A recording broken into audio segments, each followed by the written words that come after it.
Okay, so this is what my finished skirt looks like on the front side. Isn't that cute with the little fairies and the little bits? Now, I want to tell you, I kind of cheated a little bit on you. I'm sorry. But I was over there at the iron and I just felt like going ahead and doing this. Sometimes if you know that you're going to have to stitch something and you don't want to sit there and have to pin every single little inch of this bottom part of the skirt because you're going to have to hem it. One thing you can do is you can take your iron and just really press a seam into it. See how I've done? Now, when I go through and I stitch, it'll be a lot easier because I don't have to sit there and worry about pins, and I don't have to worry about, do I have enough laid over, because I went there and I just kind of did that all by hand just now. So now I'm going to stitch this part and we're going to go on to the next phase.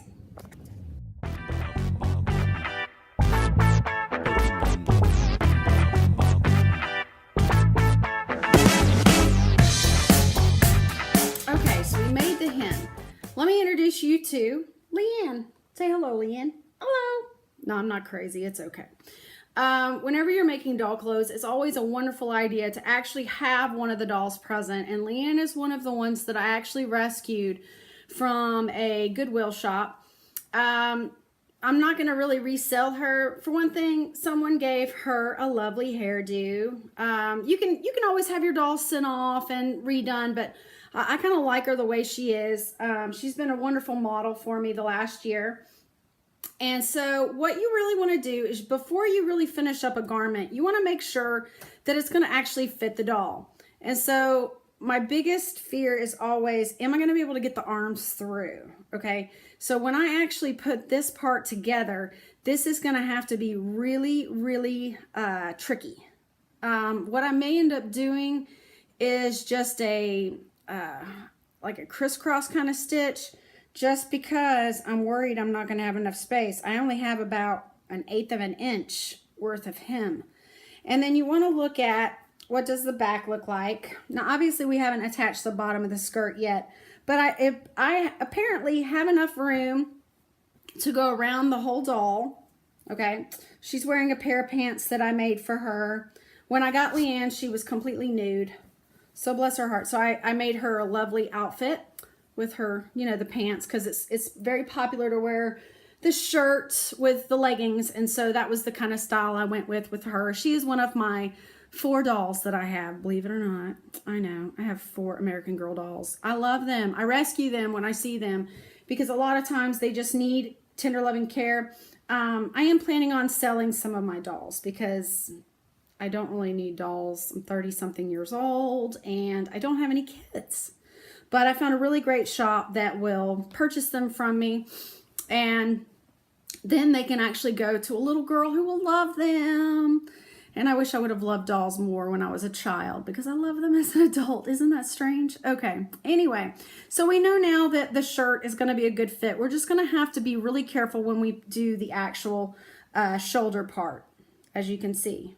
It's gonna be tight. So I'm now going to show you how to attach the top to the bottom. Okay. I know, it's completely mental, isn't it? Okay, viewers, so this is where the fun begins. Again, reading the directions, as I always do, it said to gather, but if you don't know how to gather, how do you do that? Because obviously there's the bodice, and then there's the skirt. There's a lot more skirt than there is bodice to pin to. And this triangle eventually has to match up with this triangle here. So I got all this extra fabric. So what do? Well, you know how I was talking about settings on your machine? This is how you do a simple gathering stitch. What I'm gonna do is I'm gonna go back to the knobs, and I'm gonna set my first knob, I'm gonna keep it at 1, and then my second knob on my particular machine, I'm gonna turn it all the way to the right, which is like dial number 4. What it's gonna do is it's gonna make this, instead of it making a stitch, stitch, stitch, stitch, stitch, stitch, stitch, stitch, it's going to actually go through and go stitch, stitch, stitch, and so on. So these stitches are gonna be a lot longer.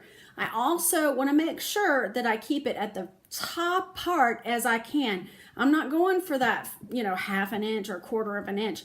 I'm going for the very, very top. And it's okay if I accidentally miss like a little bit of fabric, because what I'm going to do is then I'm going to take the 2 ends of string and I'm going to tie them. Then on the other side, I'm going to take 1 piece of string, and you've got, you know, you've got the 2 pieces. You've got the top and you've got the bottom.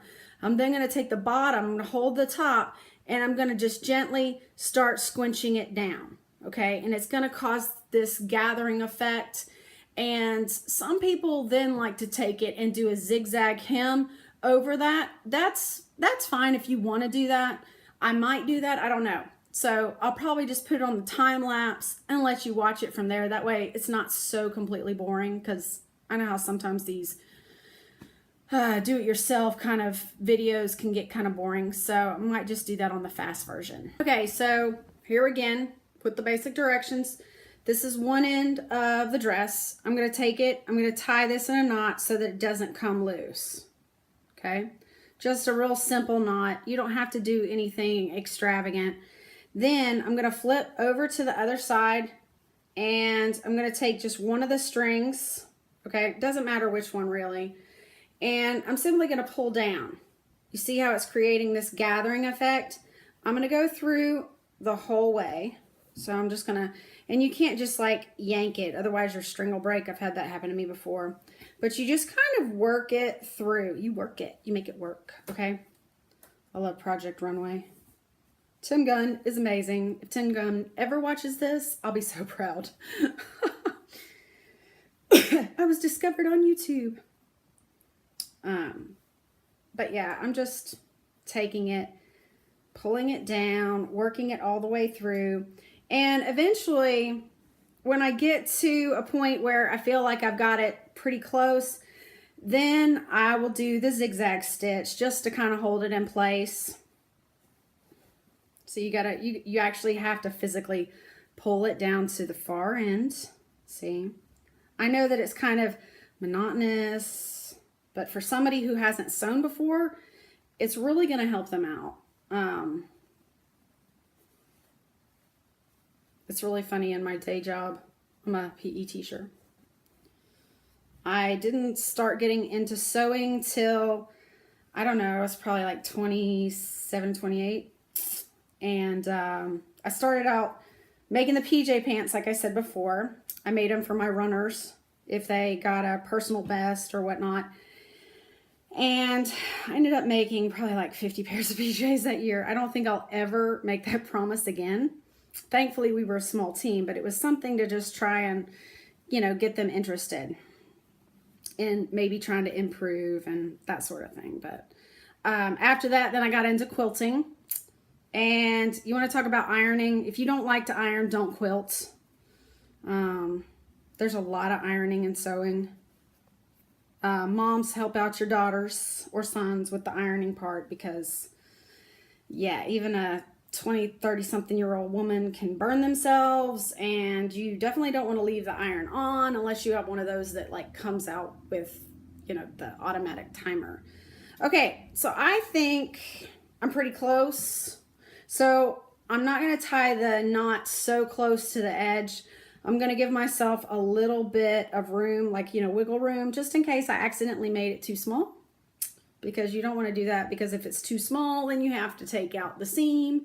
And thankfully, these seams are a lot easier to take out than the ones I screwed up on earlier.